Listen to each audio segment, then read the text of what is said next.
മലയാള സിനിമയിൽ ചിരിപ്പൂരം തീർത്ത സംവിധായകനും തിരക്കഥാകൃത്തുമായ ഷാഫിക്ക് വിട നൽകി സിനിമാ ലോകം. ഭൗതിക ശരീരം എറണാകുളം കറുകപ്പിള്ളി ജുമാ മസ്ജിദ് ഖബർസ്ഥാനിൽ ഖബറടക്കി. മസ്തിഷ്കാഘാതത്തെ തുടർന്ന് ജനുവരി 16 മുതൽ എറണാകുളം ആസ്റ്റർ മെഡിസിറ്റിയിൽ ചികിത്സയിലിരിക്കെ ഇന്ന് പുലർച്ചെ 12:25 അന്ത്യം.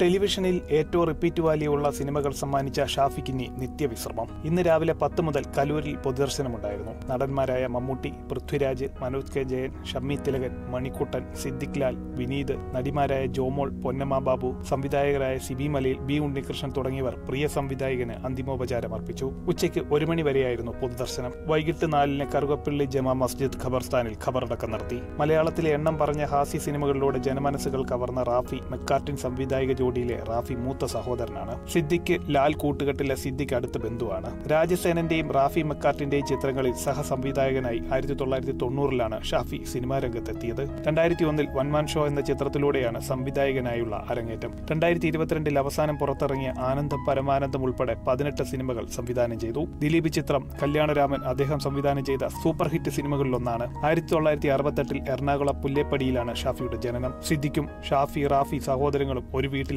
കഴിഞ്ഞിരുന്നത്. മിമിക്രിയും അഭിനയവും ചെറുപ്പത്തിലെ തുടങ്ങിയിരുന്നു. അമേരിക്കയിൽ ഉൾപ്പെടെ സ്റ്റേജ് പ്രോഗ്രാമുകളും സംഘടിപ്പിച്ചിട്ടുണ്ട്. Kerala vision news, Kochi.